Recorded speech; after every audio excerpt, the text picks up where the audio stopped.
Chapter 15. I step outside onto the front porch, joining my sister, who stands on the steps. I wince as the bright sunlight hits my sensitive eyes. They're achy, and there's a strange glow around the edges of my vision. Sadie cuts me a look before turning away. No coat? She's bundled up in a heavy jacket, scarf, hat, and gloves. I'm wearing a thin long-sleeve shirt and jeans. I smother a yawn. No, I'm good. She frowns and opens her mouth to say something, then stops.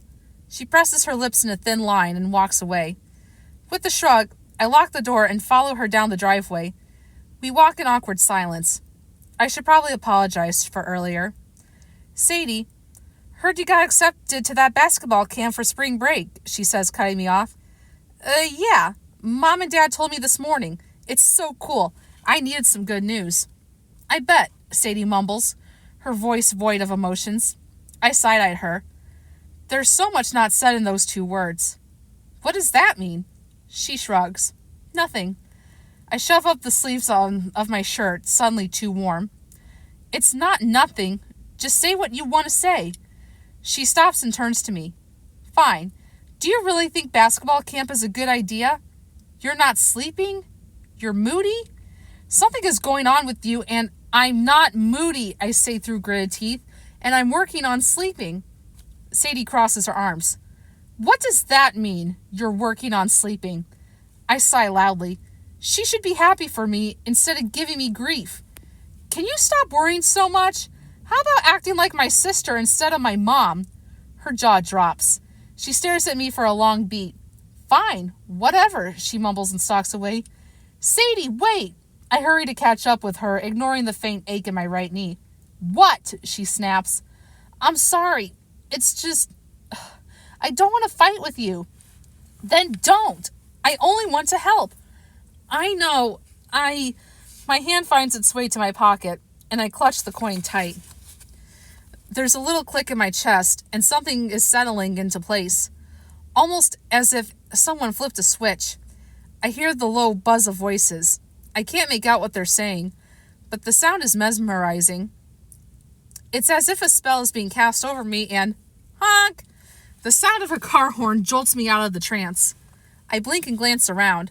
Sadie is a few feet ahead of me, staring back at me in concern. You coming? She asks. I struggle to find something to say, to break the growing tension and distance building between us.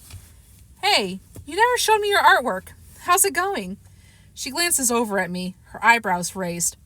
What? Your artwork. How's your project going? She blinks several times, as if she's confused by the question. You're asking about me? I frown. What's that supposed to mean? She tugs her hat over her ears. You just haven't been interested in much of anything except basketball lately. I can't really deny that. Well, yeah, but I do care about what's going on with you. Or are you trying to change the subject, she says. Sadie, why is she making everything so hard? She sighs and reluctantly says, my teacher submitted my painting for the school art competition. She thinks there's a good chance I could win. That's great, right? Yeah, I guess, she says as we step over several large cracks in the sidewalk. Tree roots have forced up the concrete up, forming a bit of an obstacle course for us to pass. Why aren't you excited, I ask. She hesitates. I don't know. It just feels weird when good things happen for me now. What? Why?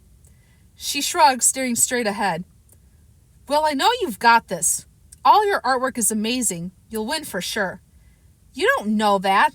Unexpected things happen all the time, she says, almost as if she's hoping she doesn't win. Yes, I do. You're totally worthy. She stares at me curiously. I'm worthy? What does that mean? I shrug. Just that people recognize your talent and how hard you work. I believe in you, and I'll be there to support you when they display your work. And you know Doc will represent. I bet we could even convince some of the basketball players to come to the art show too. So there will be a big turnout to cheer you on. She continues to eye me with a look of confusion. What? I ask. It's just, she says, this morning you were acting one way, blaming me for the accident. Now you're all happy and supportive. It's weird. The coin heats up my palm. I love the weight of it, the energy that flows from it. I was just tired and grumpy earlier, but things are better now. Because you're going to basketball camp? Yeah, I say like the answer should be obvious. I don't get what she doesn't get. Sadie, the fact they want me without having new stats proves they recognize how valuable I am. They only accept the best. Does she think I don't deserve this? That I'm too messed up to play? Is she jealous? The negative thoughts swirl through my mind. She's supposed to be on my side. Sadie remains silent the rest of our walk to Doc's house. Sadie remains silent, and the rest of our walk to Doc's house is uncomfortable. Unease worms itself through me. What if she's plotting against me? She said she won't go to Mom and Dad, but what if our fight this morning makes her change her mind? By the time we arrive at Doc's house, my emotions are all over the place. The confidence and excitement I felt after learning about the camp is ebbing away, and the worry and confusion from the last couple of days is bubbling up again. I'm aware something is wrong, but those troubling feelings are being suppressed too, restrained. A wall's being constructed brick by brick around my true emotions until they're locked up tight. The noise in my ears distracts me and cancels out clear thoughts. My head pounds from the effort it takes to focus on. I'm not sure what. Everything is so muddy in my brain. Happy Wednesday, Doc says as he hurries down his driveway. Hey, Doc, Sadie says dully as she rearranges the backpack straps on her shoulders before walking away. Hey. Frowning, he gives her a little wave, then turns to me. Everything okay? I shrug. He shoves his glasses up on his nose. I'll take that as a no. You want to tell me what's going on? It's nothing, I say as we trail behind Sadie. Okay, but I'm getting this strange negative vibe. We're one step closer to the long weekend, and you're one day closer to playing in the game next week, Doc says. He waves his hands in the air. Yay!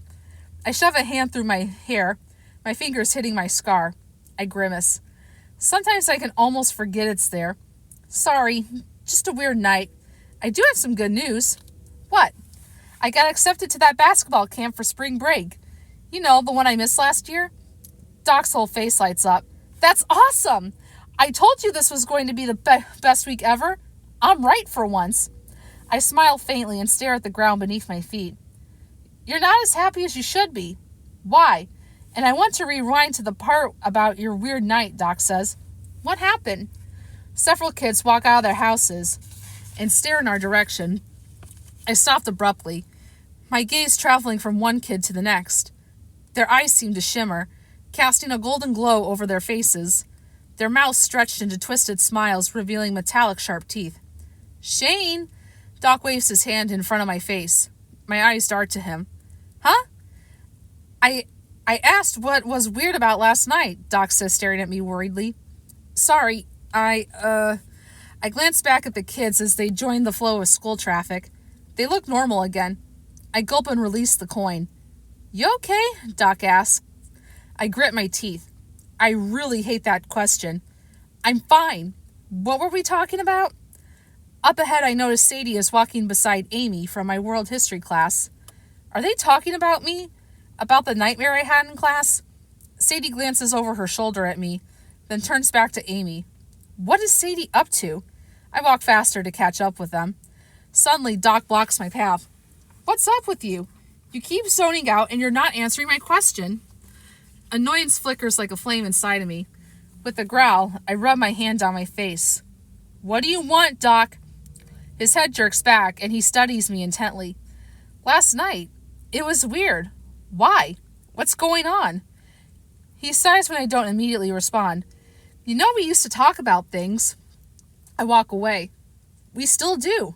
We're talking now. He hurries to catch up with me. Yeah, but you're not being you. I have no idea what that means.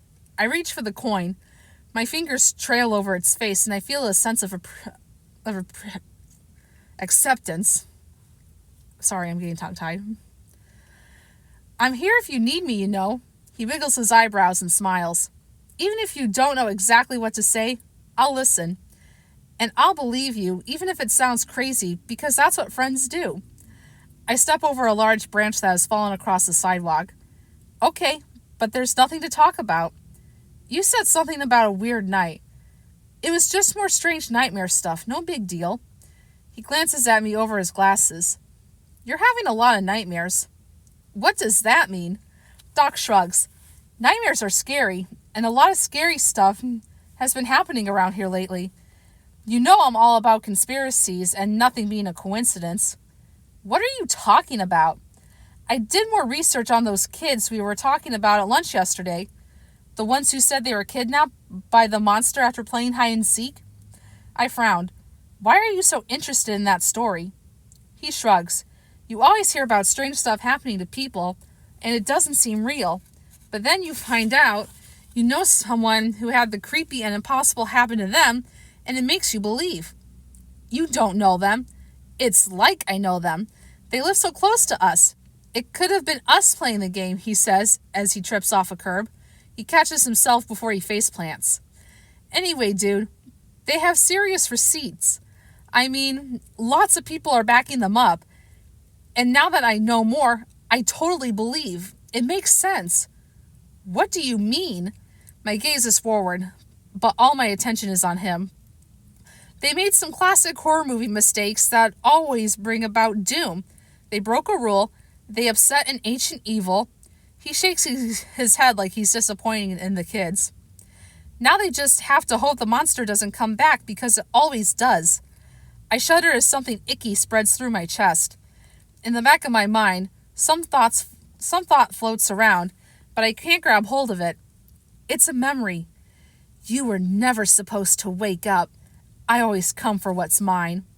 My stomach hits my feet. Are there other rules you're not supposed to break? I ask. He glances at me, his expression curious. Starting to believe? I smile weakly. Just interested. Well, you shouldn't steal something that doesn't belong to a monster, which I think is like, duh, that's the quickest way to have something come after you. I gulp. I took coins for my nightmare, but not on purpose. I didn't even realize I was doing it. I momentarily release the coin, but the itch in my palm has me grasping it again. Maybe I didn't steal them. Maybe they were given to me. Chosen. The word is whispered in my ear. Worthy. There's a reason I have the coins. A purpose. Doc continues with his spooky conspiracy theories, but I tune him out and become lost in my thoughts. Or really, no thoughts. My mind is kind of numb. I'm thinking about nothing and everything. Panic and fear hover nearby, trying to get my attention. The whispers return, silencing my confused thoughts. The coin tingles in my palm and I hold it tighter. My muscles twitch as energy flows through me. An eerie calm falls over me. I'm suddenly bumped from behind, and I'm surprised to see we're already at school. I don't even remember walking the last few blocks. Doc trips as we walk up the steps, falling into me. He catches himself and sniffs loudly. He frowns, then sniffs again. I jerk back. What's wrong with you? Are you smelling me? Sorry, he says sheepishly. I'm, just wondering why you smell like roses and mint. Oh, you guys remember Shane was smelling roses and mint earlier? Now Doc smells it. This is getting good. Join me for chapter 16.